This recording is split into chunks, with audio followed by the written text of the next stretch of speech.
But if you are a business owner running Facebook and Instagram ads, then it's great. You want everyone to be terrified or leave the platform, just as long as the users stay and you can get all this cheap traffic, all these cheap eyeballs. What are your thoughts on this? Like how it will be running ads for the next 2-3 years? The first thing that people will cut if they are afraid is... Earlier this year, I got to sit down with Heath, one of the leading voices within this world of Facebook ads and marketing. And we had a really interesting conversation. And it was also super cool for me to be able to sit down and talk to him, because when I started my agency within Facebook ads, one of his videos helped me a lot to get a really good results for my first client. So I've been watching a lot of his videos. He has one of the absolute biggest channels regarding Facebook ads on YouTube. And he has a lot of valuable tips, insights, and videos, so make sure you check that out as well. I'll leave the link to his channel in the description of this video. But in this conversation, we cover a lot of interesting topics, such as Heath's best testing strategies for Facebook ads, what to do and how to handle it when the recession hits, and what to expect in terms of Facebook ads results, and how you can utilize AI in your Facebook ads marketing strategies. So a lot of interesting topics. So make sure you get your notebook out, because there's a bunch of golden nuggets in this conversation. So if you're looking to level up your expertise and your results on your Facebook ad campaigns, this video and this conversation will be super valuable for you. So make sure you watch it all the way through the end. All right. So yeah, first of all, thank you so much for taking the time. I know you're busy, so I highly appreciate that. Just in case somebody's watching this and they don't know who you are, I guess the short intro to who you are would be a 7-figure Facebook ads agency owner, so a successful agency. And you also have what I would argue one of the most valuable and biggest YouTube channels focused on specifically Facebook ads. I think you have about 150K subscribers at this point and 9.8 million views, which is pretty crazy considering such a niche topic. So just to kind of set the scene here, I want to just talk about how I found your YouTube channel, how I found out about you in the first place. 3 years ago, I started my Facebook ads agency myself. I got my first client and we couldn't get results. It was an e-commerce client. Yeah. They were selling a product for around $100, and we just couldn't figure it out. And I kind of tried like a 3-step funnel setup. I was like, build awareness, then retarget that awareness, and then send them to the landing page. Then I found a video of you talking about that's not going to work if the product isn't more expensive than like $200-300, because there's just too many touch points. And I changed that strategy, and we sent all the traffic with conversions directly to the product page, and the results just totally changed. And that's one of the few scenarios where just a simple change in the setting actually changed the results so drastically. So that's how I found out about you. And after that, I've been watching a lot more videos to try to learn more. So for anyone watching this, like, if your ads are not working, it could be you don't have a good enough product, your offer is too bad, or you haven't watched enough of Ben's videos. So that's kind of the moral of the story here. Yeah. So yeah, to start off, I kind of want to know a bit more about your background, how you get into the digital marketing space. So if you want to take it away, talk a bit how you even got into Facebook ads in the first place.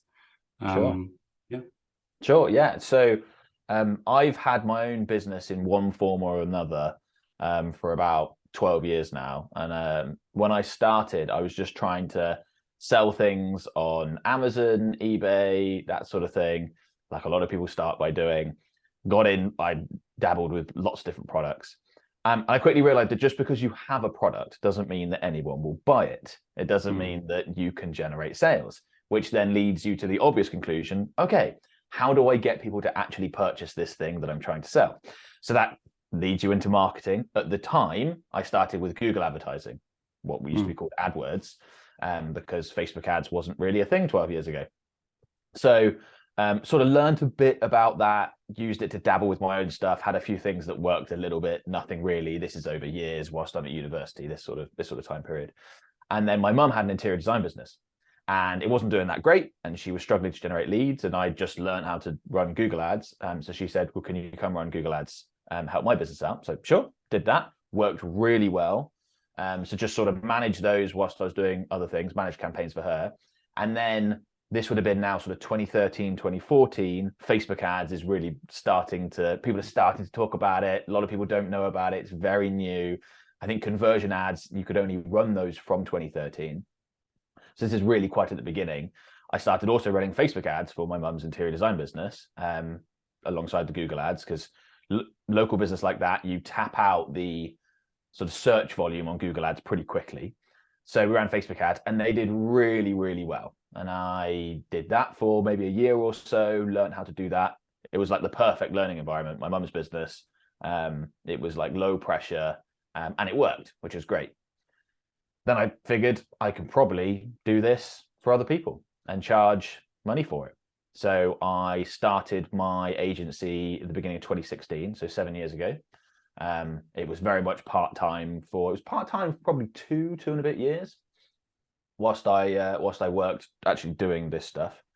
But yeah, started that, built up clients, and somewhere along the line started a YouTube channel, built a Facebook group, realized that building a personal brand was going to be a big part of me being able to scale my business. And and went from there. And that's sort of the background of where I am today, and 30+ person company and cool. That sort of thing. Yeah, awesome. So that's a pretty cool story there, and I can relate to it a bit. I guess we had a bit of the same start. I also started helping my mom with her business to get into it, so that's interesting. A lot of people have stuff like that, right? Like they were learning this skill, and someone they knew, like an uncle or a family friend, was like, "Can you do this for me?" Because as soon as you know how to generate leads, there will be people that that want you to do it for them, because that's a really valuable skill. Anyone who's got a business who doesn't know how to do that, that's like priority number one. So it's quite a common sort of setup. Yeah, exactly.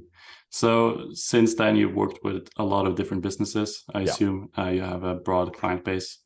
So what I wanted to talk a bit about is, I'm sure you have a lot of experience with this, to kind of try to see what are the traits and the characteristics of the founders and the businesses that you see get successful with Facebook ads.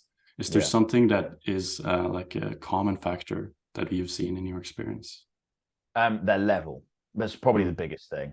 I think people get so over emotional and reactive when it comes to their Facebook and Instagram ad campaigns. They're sort of like this journey that people often go through. So they first hear about Facebook advertising, and someone maybe on a video, someone like me, will be talking about it, and they'll think, this is the answer. I just need to run campaigns. This is going to generate the sales, leads, etc. for my business.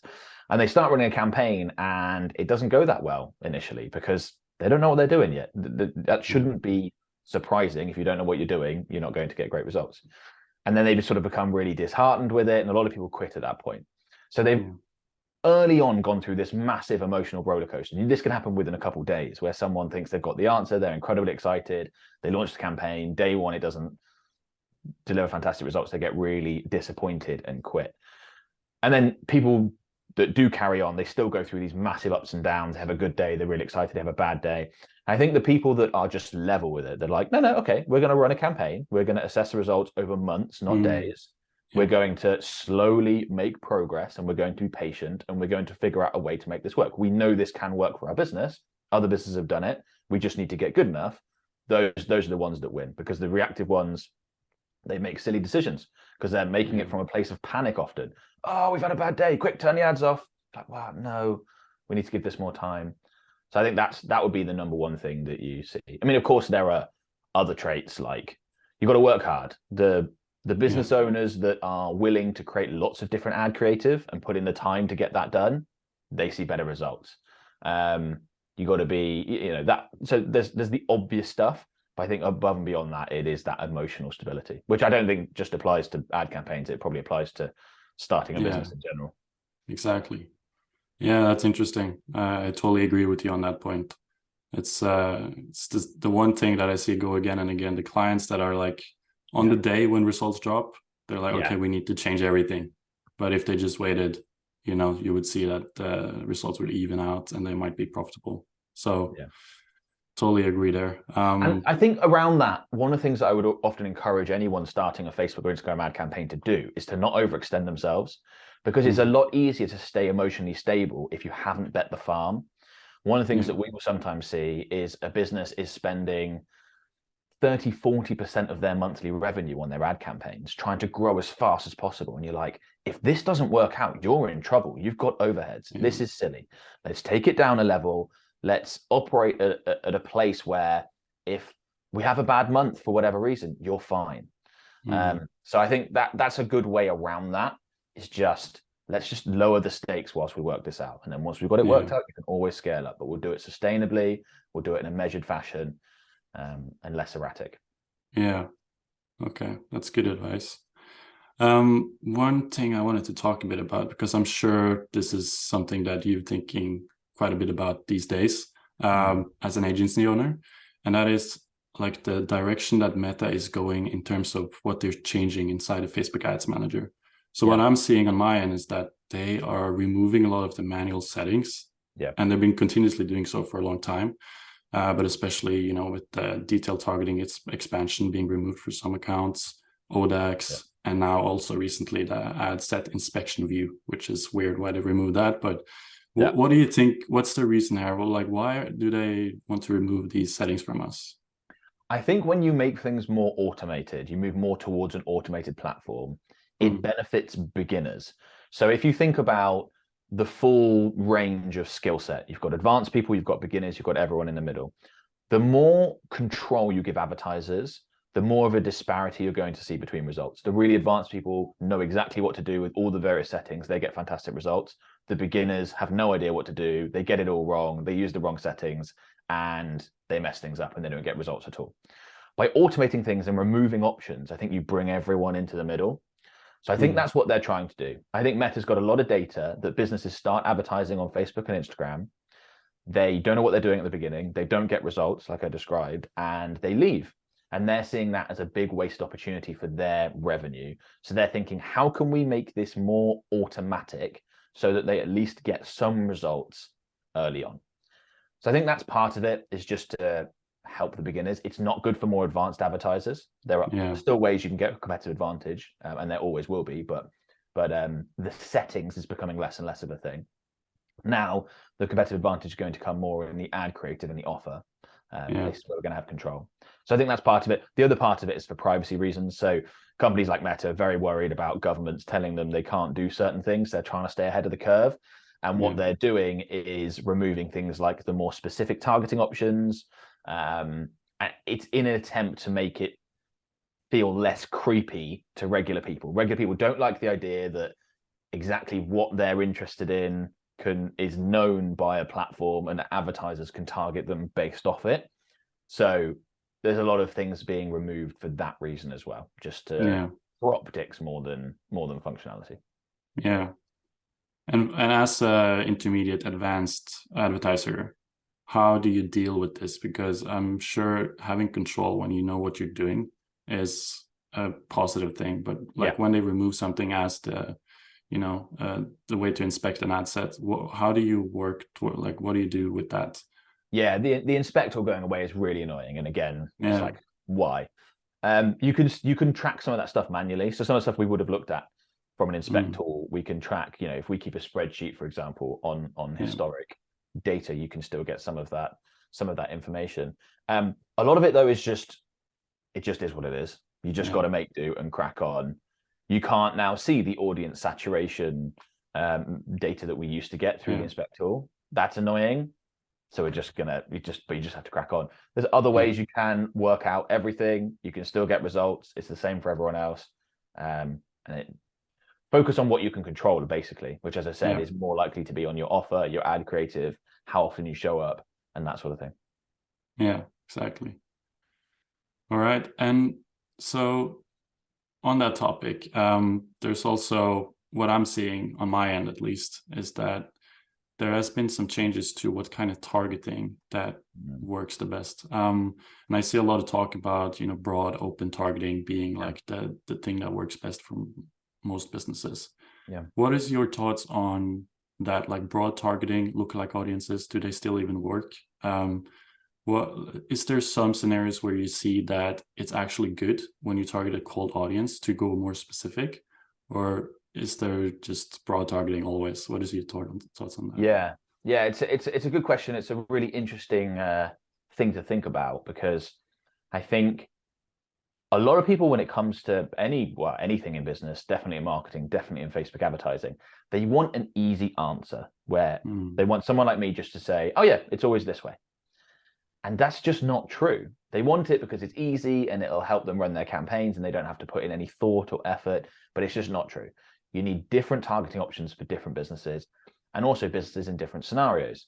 So I recently ran a poll to my YouTube audience asking them, what is your best performing cold audience targeting option?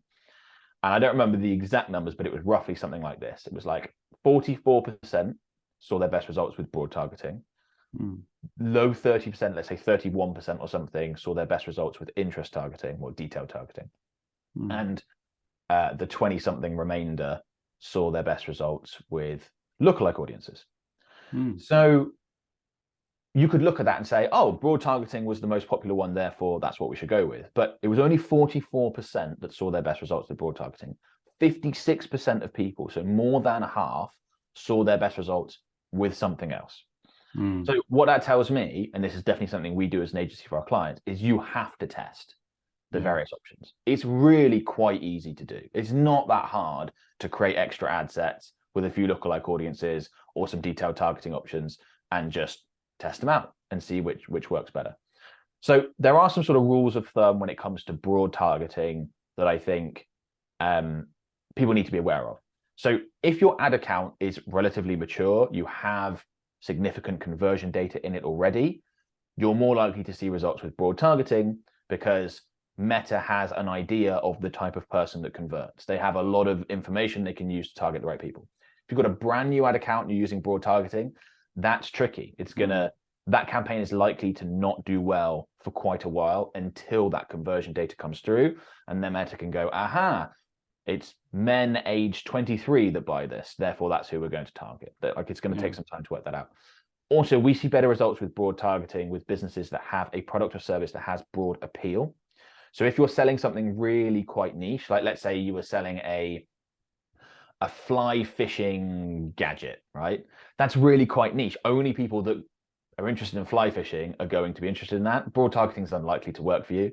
But if you're selling something to do with, like a lamp in the home, or something to do with like a basic car accessory, things that tons and tons of people are going to be interested in, that's more likely to work with broad appeal. So that's sort of how I would lean on it. There is a place for broad targeting, there is a place for detailed targeting, and there is a place for lookalikes. And I would strongly recommend that anyone who's serious about running Facebook and Instagram ads, they test all three and see which works best for them. Yeah, that's good advice. Totally agree on all those points.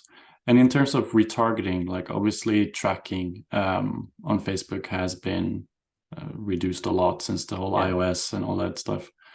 What are you seeing on retargeting, on the retargeting front? Is it still valuable as it was, or is it better to prioritize more of just the whole budget on these cold audience campaigns? What are your thoughts on that?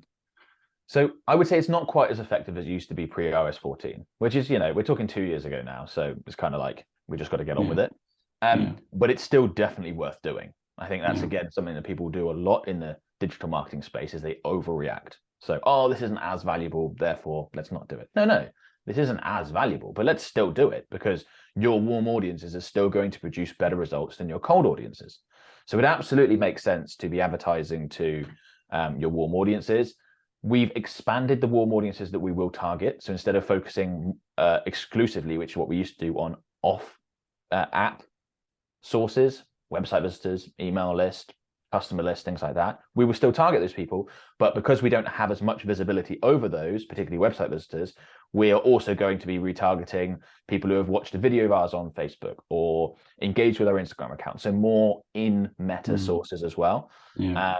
And you're almost certainly still going to see your best results there. So definitely still worth doing. It's slightly less effective, but nothing we can do about that. Yeah, exactly. All right. And so I guess a thing that it's kind of like the summary of this is that the targeting is becoming a bit more automated. The whole platform is becoming a bit more automated. So then I would assume that like the creative is where you can get the most value back for your buck. Like if you put in more of your time and resources in the creative side, I guess that's where you will get the better results if there's not too many things you can do in settings to actually improve the results. So for the creative testing, what is your strategy, or what is your framework for testing different variables in the creative? Do you start with testing formats, ad copy, hooks? What do you prioritize when you run a test, and how many variables do you like to test at once? If you can talk a bit about your process for creative testing. Yeah. So the first thing we're going to test is the offer itself. So often we'll be working with businesses that have an established offer that they know sells. Perhaps they've sold it on other platforms, maybe offline, in which case, great, we've got a good offer. So that's a box ticked and we know it works. If you're not in that situation, that'd be the first thing to test. It'd almost be like, just get a bunch of ads out there. Don't even worry too much about how good they are, and just see, are people more interested in this offer or this offer or this offer? And then once you've got one, it doesn't need to be successful at that point, but once you've got one that's more popular than the others, great, then we'll work out the other stuff. So that'd be the first thing. Then yes, it's going to be ad format. So different markets see better results with different formats. Typically, we like to match format with the size of the ask. So if we're asking the prospect to do something quite big, then often we need a more complex ad format, like a video ad, because we need to really sell why they should do it. Let's say we're offering a free consultation where the prospect's going to have to come and visit us in our office, something like that, right? It's quite a big ask. They're going to have to take time out of their day. We need to provide a lot of reasons as to why they should take that time and go ahead and do that. If we're asking for something really small, signing up for a lead magnet, reading a blog post, you want really simple ad formats, imagery, images, something that people could just take a glance at and go, aha, I'm interested in that, click, done. Didn't need to give it much thought, that sort of thing. But it's still important to test, right? There's lots of different options. You can have carousels, videos, slideshows, etc.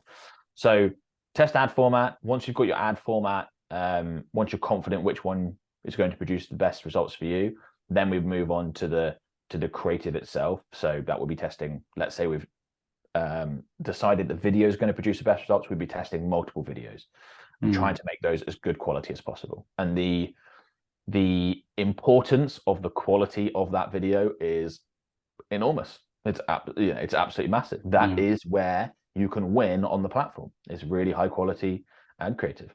So yeah, that would be our sort of step by step as we go through. Once you've got creative sorted, we're going to look at the other elements like headlines and ad copy and things like that. But start with the most important and work your way down. Yeah. Okay, great.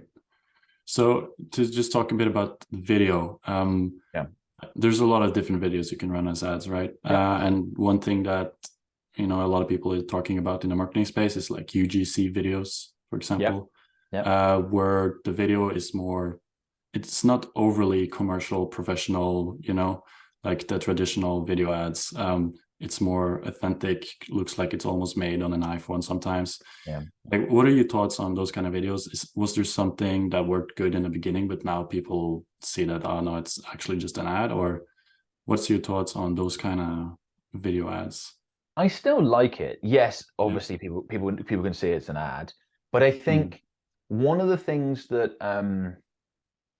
one of the barriers to entry that stops people purchasing a product or service is they will look at that product or service and they will think, okay, but it won't work for me.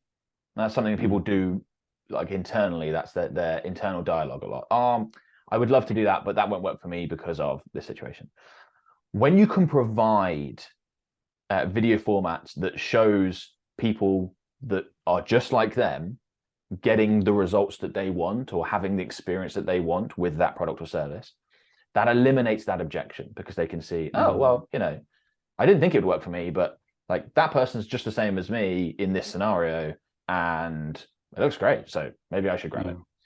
So I do like it. I do think ideally you'd include it in with some more professional looking stuff. If that's all you're doing, I'm not sure that, to me, there feels like there's a ceiling over your brand perception if that's all you're doing. Whereas if you've got that mixed in with some more professional stuff, I think that can elevate things, which is going to be really important over time. Not that many people in this industry think over the long run, but they should. That becomes a lot more important. So is it as effective as we would have seen, 3 or 4 years ago? Probably not. Is it still worth doing? Yes. I like it in a mixture.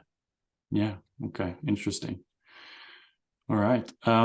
So to further expand on something that I think a lot of marketers are thinking about these days is how they can leverage AI to improve their results with Facebook ads. So I'm curious, what are you doing and what are you telling your clients to do, if anything, of how they can utilize, all the tools that AI provide now to improve results? Yeah, almost nothing at this point. So like everyone else, we've been really thinking about this and jumping on it and trying to work out, okay, what can we do here? What can we do here? There's a number of different things, obviously, you could do with, say, like a chat GPT. You can ask it for what strategy should I run for my Facebook ad campaigns. You can ask it to rewrite copy and headlines for you and things like that. Nothing that I've seen so far is that impressive. So what it looks like to me, and there are people who know far more about the subject than I do, is that when you're asking it what Facebook ad strategy should I run, it's just gathering up information from online and just spitting that back to you. It's like almost like curating blog posts and providing that information. Is that valuable? Probably not to a business like ours that, where we really know what we're doing and we're going to know more information and have more nuance than a whole bunch of blog posts. So there's not a huge amount. We've played a little bit with, for example, getting AI to create imagery. I can't even remember the name of that specific one. There's a bunch now, but you can create cool images for you, and you can take images and get them to create variations. So if you've got an image that works well and you go, okay, well, let's see what they can come up with in terms of variations on this, because we want to be able to continue to run it if an ad's fatiguing. So there are sort of fringe cases like that at the moment. Do I think it's going to become more and more useful? Yes. I think one of the massive breakthroughs will be when it can produce high quality video content in line with what other people can do. That would be massive for Facebook advertisers. But there's just not much. Again, you can upload things like ad copy and say, can you please rewrite this? I haven't been super impressed with what it's produced, to be perfectly honest. I think it's probably one of those where if you're a beginner, it's going to be quite helpful. If you're more advanced, it's just not there yet. Yeah. Interesting. Okay. I guess my take on that is I agree with you on a lot of those points. Like, it's not quite there yet. You still need that human touch to all your marketing efforts. But what I think it can help with is kind of make you more productive. So if you need some ideas to work with, you can use ChatGPT and get some ideas, and then you can expand on those, but you will still have to do the work. But it can just give you some ideas to start with, and that I think it's super valuable, because you don't have to start at blank zero. You can actually get something to work off on. So when you're saying ideas, are you in terms of like hooks for an ad or ad copy? What do you mean by that?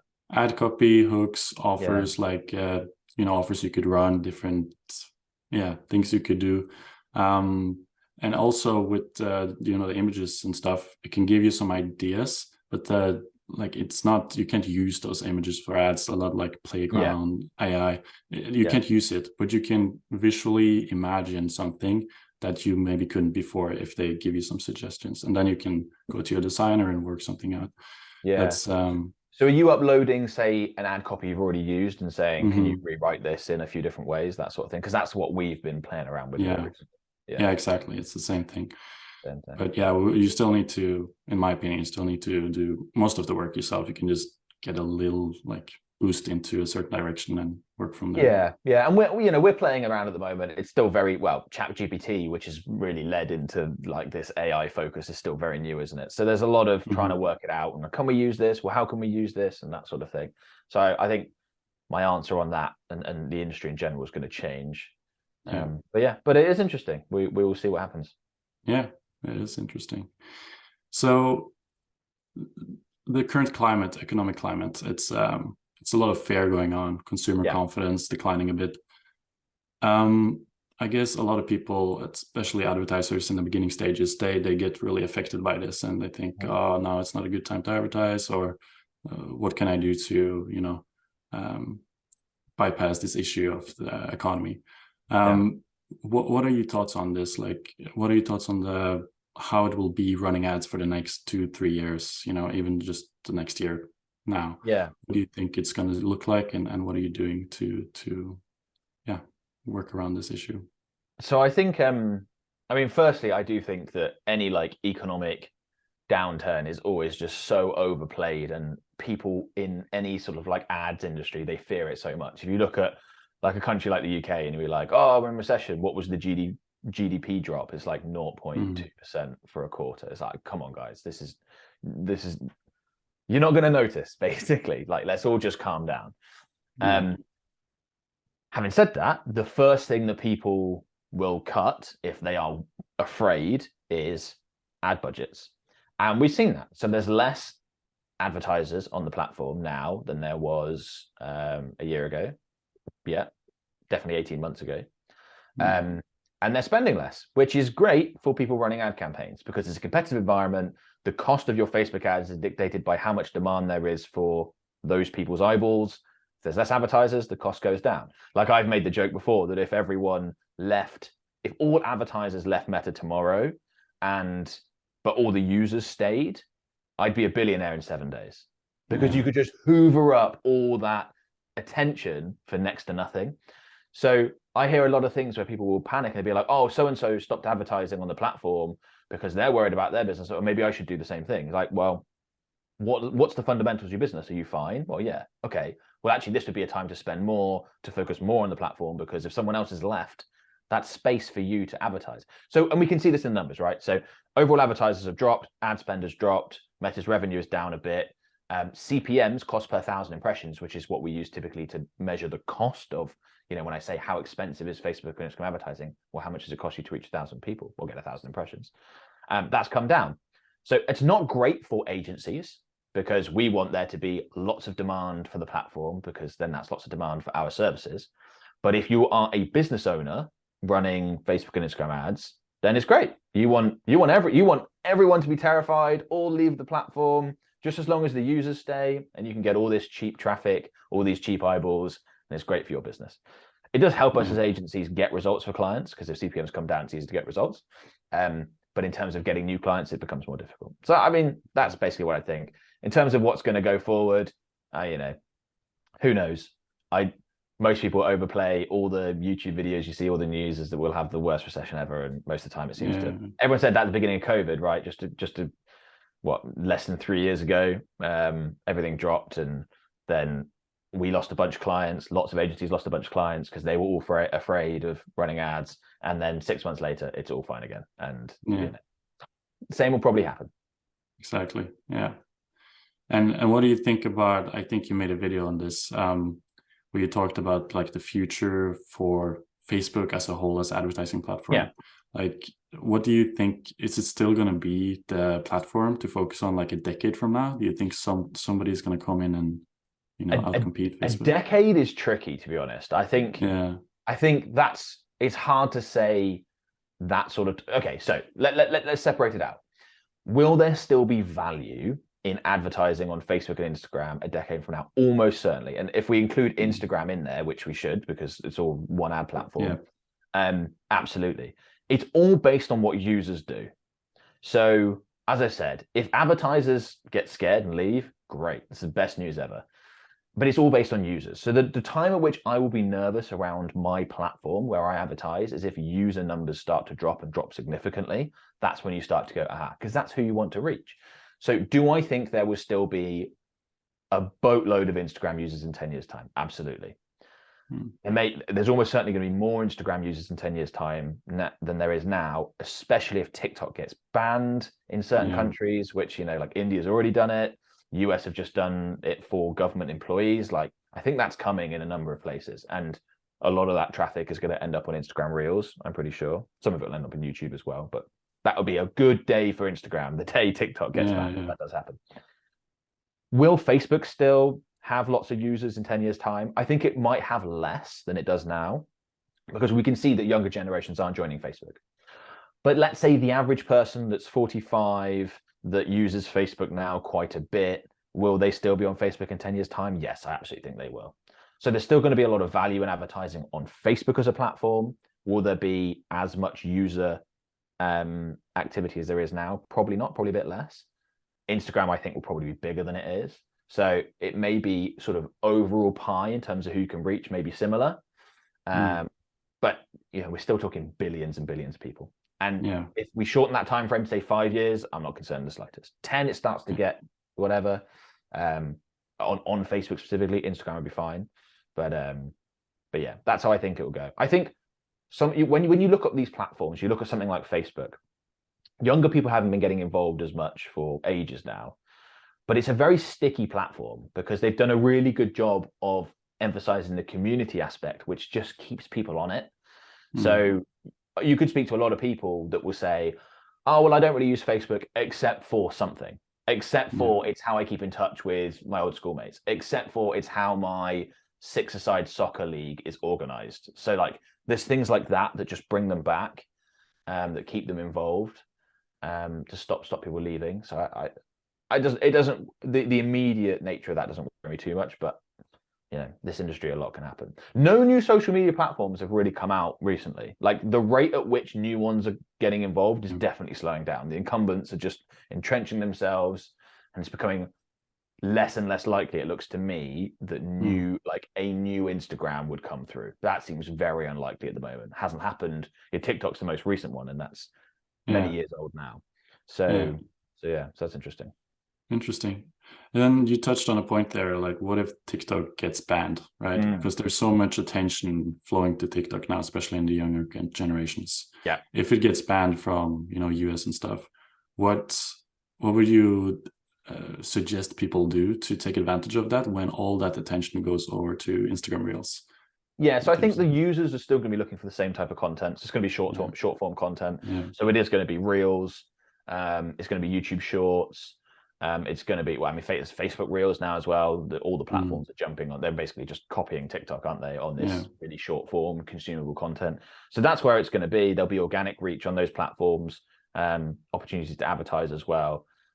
Just being aware of how much total sort of viewing hours there are and how much that those people, their user behavior is just going to shift app. I'm pretty confident of that. It's just going to go to YouTube, Instagram, maybe couple other places, but that's what's going to happen.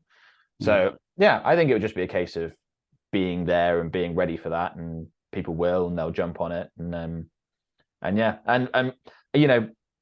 think one of the tricky things for advertisers is that there'll be more users, let's say on Instagram, if that does happen. There'll also be more advertisers because all those TikTok advertisers are going to jump over. So these things often do have a way of sort of balancing themselves out, where the best win and the ones that don't know what they're doing don't do as well. Interestingly, I wouldn't be surprised, for example, if TikTok goes down, those people go to YouTube and Instagram. A lot of people are focused on there. And then something like Facebook starts to become more popular again, because it's not for advertisers, but like better results, because it's not seen as the obvious choice. There's not as much hype around marketing on that platform. Like what I described earlier about over the next 10 years, we might see Facebook drop off in terms of total users. I think the advertiser drop off will be more than the user drop off, which again is good because you're going to see lower CPMs, better results and things like that. So exactly. That might have been a little bit convoluted. Not sure I explained that so well, but no, but I think people understand. It's like it corrects itself, so it's like equilibrium. Every time changes happens and it balances itself out. So exactly that. Yeah. Great.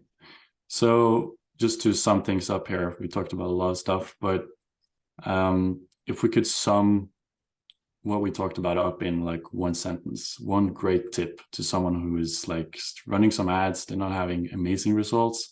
Yeah. What is the one thing you would say to that person to really, be able to scale with Facebook ads this year?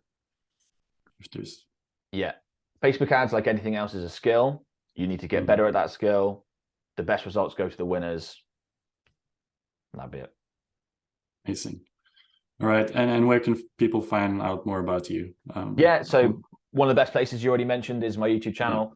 If you want to learn Facebook advertising, Instagram advertising, I think as you said, I think I haven't found another channel that's bigger than mine that is specific to face. There's bigger channels that dip in and out, but they also cover tons of other topics. But it's just like every week there's Facebook and Instagram ad content on there. I've got, you know, long form tutorials, like people can really learn what they need to learn on there. So if they want to learn, that's the best place. You can, you know, name's Ben Heath. You can find me, Ben Heath Marketing, on most social channels and stuff like that as well. Perfect. All right. I'll leave the link to your channel and all your other resources out there so people can find you. And thank you so much for your time. Super valuable. I really enjoyed talking to you. And yeah. So thank you so much for watching the video. If you find it valuable, I will highly appreciate it if you can leave it a like and maybe even a comment. That helps my channel out a lot. So thank you so much for watching, and I'll see you in the next video.